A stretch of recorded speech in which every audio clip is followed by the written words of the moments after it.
দু একটি ঘটনা ছাড়াই নির্বিঘ্নে ঈদ কাটল নগরবাসীর। ফাঁকা ঢাকা নিয়ে ঈদের আগে জনমনে যে আতঙ্ক ছিল, আইনশৃঙ্খলা বাহিনীর নেওয়া পদক্ষেপে এসেছে স্বস্তি। ঈদ শেষে যারা ঢাকায় ফিরছেন তাদের নিরাপত্তায় ও রাস্তায় ও টার্মিনালে নেওয়া হয়েছে কঠোর নিরাপত্তা ব্যবস্থা। ডিএমপির মুখপাত্র তালেবুর রহমান বলেন, জনগণের জানমালের নিরাপত্তায় বদ্ধপরিকর পুলিশ। এ কাজে সাধারণ মানুষের সহায়তা চেয়েছেন তারা। আরও জানাচ্ছেন সাইরাস মাহমুদ। ৫ আগস্টের পর দেশে নড়বড়ে হয়ে পড়া আইনশৃঙ্খলা পরিস্থিতির সুযোগে বেড়ে যায় খুন, চুরি, ডাকাতি, ছিনতাই। ঈদের আগ পর্যন্ত রাজধানী ঢাকাসহ সারা দেশের সামগ্রিক আইনশৃঙ্খলা পরিস্থিতির খুব বেশি উন্নতি হয়নি, যে কারণে অন্যান্য সময়ের চেয়ে বাড়তি উদ্বিগ্ন ছিলেন সবাই। ঈদে রাজধানী ছেড়ে যাওয়া মানুষরা উদ্বিগ্ন ছিলেন তাদের খালি বাসার নিরাপত্তা নিয়ে, সেই সাথে উদ্বিগ্ন ছিলেন সড়কপথের ডাকাতি নিয়ে।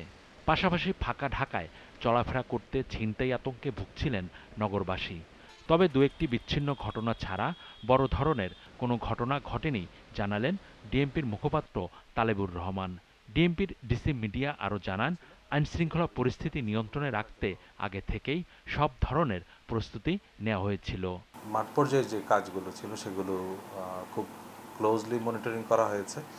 এখানে আমাদের মাঠ পর্যায়ের একদম কনস্টেবল থেকে শুরু করে ঊর্ধ্বতন কর্মকর্তা পর্যন্ত যারা রয়েছেন প্রত্যেকেই খুব তৎপর ছিলেন এবং প্রত্যেকেই তার সর্বোচ্চ অবস্থান থেকে তার দায়িত্বটা পালন করেছেন বলে আমরা স্বস্তিতে একটা ঈদ উপহার দিতে পেরেছি। ডিএমপির ডিসি মিডিয়া আরও জানান, মার্কেট, রেল স্টেশন, বাস টার্মিনালেরও নিরাপত্তায় অতিরিক্ত ফোর্স মোতায়েন রাখা হয়েছে। ইতিমধ্যে আমাদের ঈদ উৎসব শেষ হয়েছে। নগরবাসী যেন আবার তাদের প্রিয়জন সাথে ঈদ শেষ করে ঢাকা নিজ বাসভবনে ফিরতে পারেন, সেই জন্য প্রয়োজনীয় নিরাপত্তা ব্যবস্থাও চলমান রয়েছে। এই উপলক্ষে বিভিন্ন বাস টার্মিনাল, লঞ্চ টার্মিনাল এবং রেল স্টেশনে আমাদের নিরাপত্তা ব্যবস্থা চলমান রয়েছে। আশা করি যাওয়ার সময় যেমন নির্বিঘ্নে এবং শান্তিপূর্ণভাবে জনসাধারণ তাদের নিজ গ্রামে যেতে পেরেছেন, একইভাবে তারা তাদের কর্মস্থলে আবার ফিরতে পারবেন। ঈদের বন্ধে রাজধানীর নিরাপত্তায় থানা পুলিশের পাশাপাশি এপিবিএন, গোয়েন্দা পুলিশের বিপুল সংখ্যক সদস্য নিয়োজিত করা হয়। পাশাপাশি র্যাবের পক্ষ থেকেও নেওয়া হয় বেশ কয়েকটি নিরাপত্তামূলক ব্যবস্থা।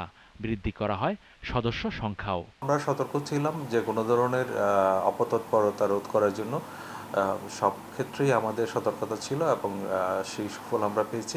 Cyrus Mahmud, GTV news, Dhaka.